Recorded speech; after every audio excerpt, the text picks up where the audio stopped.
Caught in the middle of Ogun and Lagos states, Magboro is about 15 meters drive to the buzzing city of Ikeja, the capital of Lagos state. Much more closer to a metropolis than Abeokuta, the capital of Ogun state where it belongs. Sharing boundaries with Ibafo, Mowe, Akute and Arepo, Magboro is one of the fastest growing urban communities in Obafemi Owode local government area.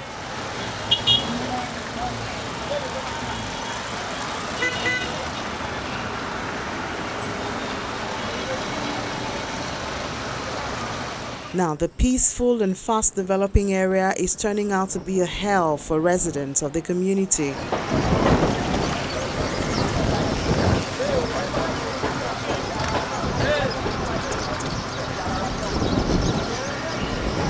Infrastructure challenge may have been with the people for a long time.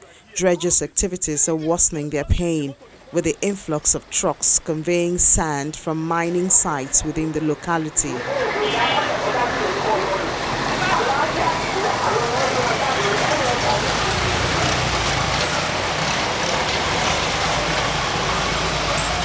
A visit to Sele Abuleoko Gown Road gives us a clearer picture into what the people are faced with on a daily basis.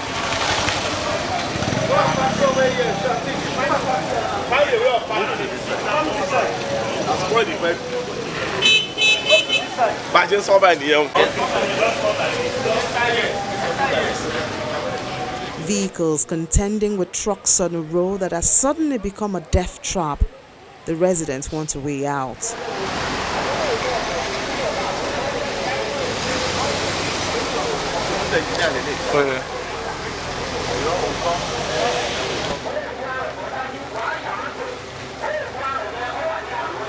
This road is important because it's the one that takes us into Abuloko and to another community, different communities in this area. We have about 10 communities here, even down to Gong there.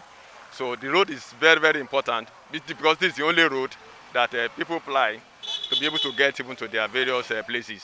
The major challenge at the moment is that the road is terribly bad because it has never been like this before. For the past 2 years now, we have been suffering. Every year we grade this road at least twice in a year to make it comfortable for our people. But suddenly when the dredging company came in, they came in with their trucks. About more than 200 trucks fly this road every day, and as a result of that, they damage the road for us. And people are not happy. People are suffering. Cars are being damaged on a daily basis, and the people that need to go to their place of work early find it difficult.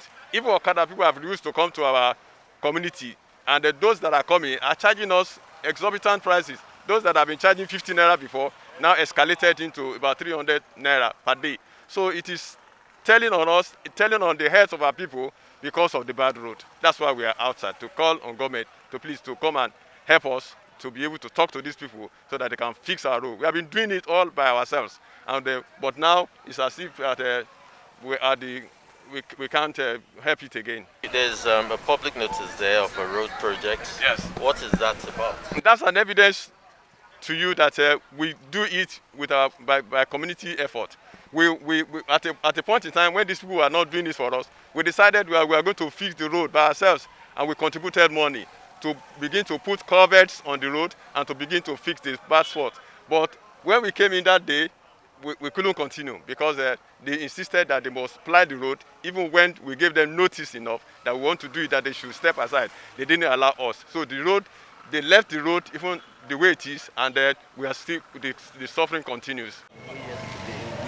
Igbayemi Ojo speaks on how the road affects him as a motorist and as a parent. I have 2 cars. Out of the 2 cars, I can't drive any now. Both have broke down. The bottom plate are already damaged. The 2 of them now are packed home. 2, because of the state of the road now, Okada cannot come in easily. Even to take our children to school becomes difficult, most especially when it rains. When it rains, all of us will be stuck here. Even children going to school, all of us will be stuck there because we won't be able to move on. Most of us here, we are working in Lagos. And we have to leave very early and come back late. So to even go out becomes a very difficult thing because when you get out of this place, your time is already spent here. Most of us have lost our job because of this bad road. to take our children to school becomes a serious issue. Sometimes we use this alternative route. Now, most often when the pressure is more on this road, they lock the gate. And when they lock the gate against us, because they are not using this road, they are using the other one there. When they lock it against us, it becomes an issue here. So all of us we can packed here. Going to work making it difficult, going to school difficult. Even market women, they find it very, very, very difficult. As you can see, nobody can park here and say you want to buy things because when rain falls, this place becomes a waterlogged. And when they now come in, they put big stone just to enable their own truck to pass and make cars, the movement of cars, difficult. Residents claim that over the years they've put in hard-earned resources into maintaining the road and managing the situation, but the dredges have become a clog in their wheel of progress. According to them, the company disregards any form of notification from the community. Neither does it get actively involved in road repairs. Actually, before we commenced on this project, we did a lot of awareness. We wrote letters to the company in question, the Capital Waves company. We wrote to the ballers in the community. We wrote to the local government. We wrote to the police. We just dispersed it to all the quarters necessary so that they will be informed of our intention to embark on a road project. Because if you look at it, we had to cut it into two. But you see, the road backing you is an alternative which we created for vehicular movement. So you come from that side, you come out here and you move. Because we know we can't restrict people from going in and out of the community.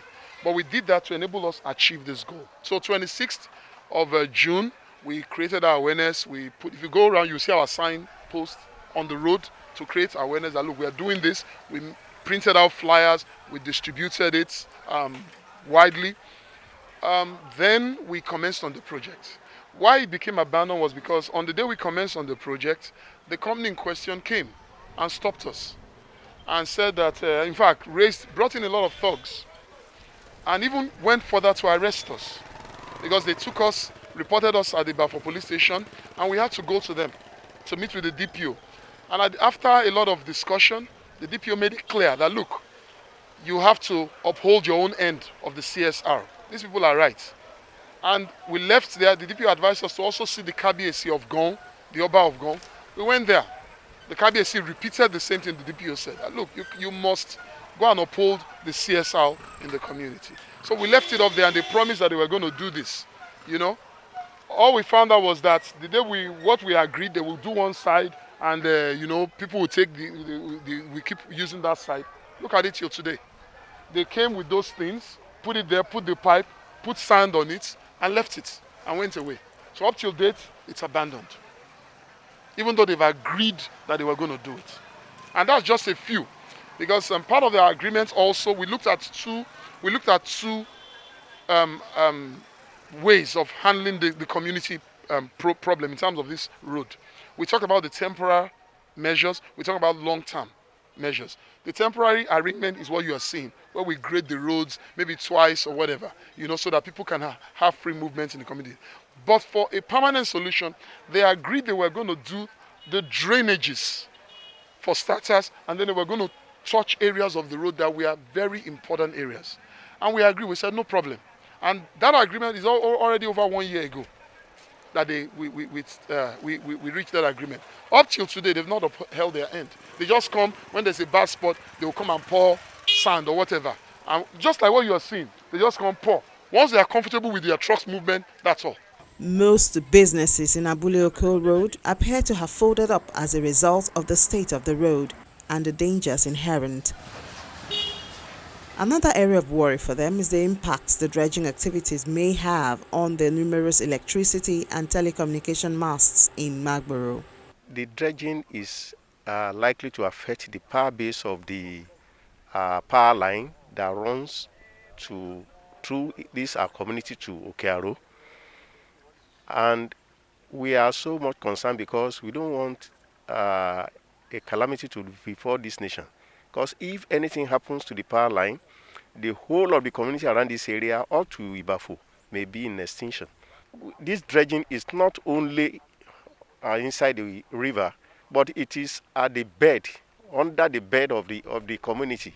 And if it happens that this thing is draining all the sand under the bed, it may affect the power line, and the power line may collapse any time from now. We are calling the government attention to see before this colossal damage affects the nation, not even Magboro alone. Have you reached out to the Ogun State government at all? Or have they said anything concerning this? Concerning the environmental impact assessment, yes, we haven't, but last month we made our agitation known through the dailies, where we told them that the way those dredgers are affecting our road, affecting, even polluting the environment through the noise, the fumes that comes out from their trucks, that they should come to our aid. Attempt to reach out to the dredging company was not successful. You said that you are here for 3 days. 3 days? There's nothing they want to discuss with you. Look at they don't here. At least go and meet this. Let us go. Please. No. Let us go. Why must we wait? Sit down. Officials of the Environment Agency who coincidentally visited the site served the company an abatement notice. You don't have a right to direct me on how to do my job. Nothing like that. You work for the government, I work for the government. You work for the government. I cannot disturb you from doing your job. How will you disturb me from doing my job? When you video for here, my pictures show inside, that is the problem. This is in response to several complaints from the community. In his response, the special advisor to the Ogun State Governor on Environment, Mr. Olaore Sanya, decries the level of degradation the community has been exposed to by sand miners and promised intervention of the state government. The initial benefit some people in the community were getting from those dredgers, there's a lot of government, the current government of the past, that's the story I had. Whether true or false, I don't know, but with the present administration, we're not going to allow that. We're not going to allow the interest of a few people because of what they make to now cause problem for a larger number of people. So the government is here to protect the vulnerable. We need to protect the environment, we need to protect our people and make sure the well-being of our people, whether on the short term or medium or long term, is not jeopardized by the immediate benefit some people are getting. So you will see action very soon. While the activities of sand dredgers affect the communities negatively, the legality of the operation also comes to bear, with the argument that they may be licensed by the federal government. If you look at the mining law in Nigeria, there's a level of exclusivity that is given to the federal government to license miners. But at the state level, we have a level of control also. Even if the federal government give license, at the state level, we have a responsibility of control. And I think we are rising up to that responsibility because, yes, we didn't give them license. We didn't license anybody out there. The federal government gave them license according to the law. But the law also permits us to control the way our environment is used. So control of what they do, the activities, both the impact of the transporters and the impact on the well-being of our people is our responsibility, and we're not going to shy away from that. With the flooding season imminent, communities located along the Ogun River are often badly affected. Attention therefore must be paid to activities that directly affect the flow, composition and control of the water. The relevant authorities must step up its responsibilities of ensuring that no one is put in harm's way by the actions of a few.